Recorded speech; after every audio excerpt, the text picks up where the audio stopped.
చదువుతున్నాను. జెడ్పీహెచ్ఎస్ పాఠశాలలో చదువుతున్నాను. ఇప్పుడు నేను గుర్రం మరియు నత్త పరుగు పందెం గురించి చెప్పబోతున్నాను. నత్త గుర్రం పరుగు పందెం. ఒక గుర్రం ఉండేది. దానికి చాలా పొగరు. ఒకరోజు దానికి ఒక నత్త ఎదురైంది. నత్త నడకను చూసి గుర్రం హేళి చేసింది. నత్త నత్త ఇలా మనం పరుగు పందెం వేసుకుందామా అని అడిగింది. నత్తకు చాలా కోపం వచ్చింది.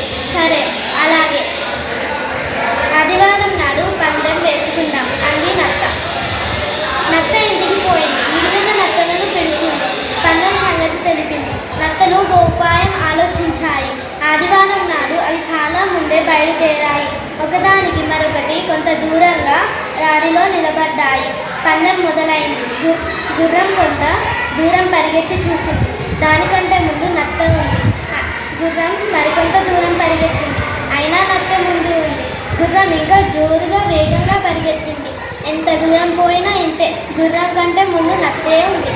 పాపం గుర్రం పరిగెత్తి పరిగెత్తి అలసిపోయింది. చివరకు ఓడిపోయాను అని నత్తతో అంది. ధన్యవాదాలు. అందరికీ నమస్కారం. నా పేరు లక్ష్మి. నేను 8వ తరగతి బి సెక్షన్ జెడ్పీహెచ్ఎస్ పాఠశాల తిరుమలపల్లిలో చదువుతున్నాను. నేను ఇప్పుడు గుర్రం మరియు నత్తల పరుగు పందెం గురించి చెప్పబోతున్నాను. శ్రద్ధగా వినండి. ఒక గుర్రం ఉండేది. దానికి చాలా పొగరు. ఒకరోజు దానికి ఒక నత్త కనబడింది. నత్త నడకను చూసి గుర్రం హేళి చేసింది. నత్త నత్త ఇలా మనం పరుగు పందెం వేసుకున్నామా అని అడిగింది. గుర్రం మీద నత్తకు కోపం వచ్చింది.